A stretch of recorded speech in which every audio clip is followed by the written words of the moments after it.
Joining us now is psychotherapist Robi Ludwig. Good to see you again. Good to be back. There was a study fairly recently, I think 2020, that looked at the age gap between siblings and found that they, on average, are now 4 years apart. What do you think is behind that change? Well, there are several reasons. In part, the family dynamics are changing due to divorce. Many people are rethinking how they want to have kids due to finances.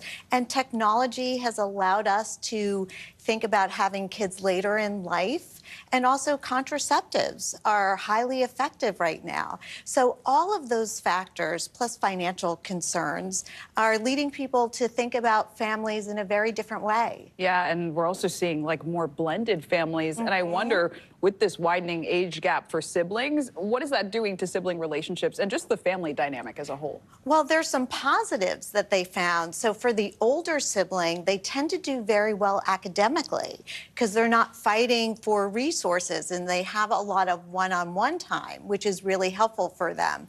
For younger kids, they don't know the impact it has on them yet.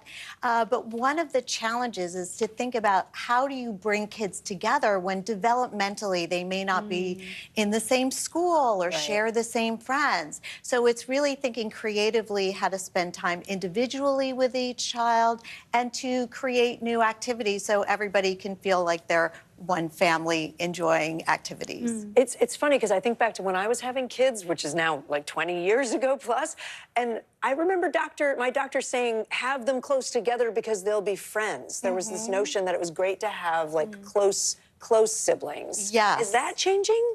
I really see siblings getting along based a lot on parents and how they, give time to their kids and personality. So yes, there are some siblings that have a very close relationship because they're close in age, but with the older, younger sibling, you have a mentorship. So in some ways, they have a teacher and a guide, and that could be really helpful and nurturing as well. And you mentioned parents. What impact does it have on sort of parenting styles and parenting relationships too? Yeah, so what they found was, especially for moms who stayed home, it might impact when they get back into the workplace. Because if you have an older child and a younger child, you kind of want to stay with the younger child and make sure they're getting the same time and attention. Or dads that stay home. Yeah, and dads that stay home too. Home. Yeah, and dads that stay home. And also they probably need to think creatively about how to have like these new family rituals which bring everyone together, because that needs to be more deliberate. Real quick, any top tip for if you have a big gap between your kids, how to parent? I think it's important for parents to say, this is your friend for life, and to encourage that and to remind each child that age really matters less and less as you get older. I love that. I love that so much. And I should wish a happy birthday to my age gap sibling. 4 years apart and 7 years apart. So not bad. There not you bad. go. Perfect. Robi Ludwig, thank you so much for being with us. Thank you.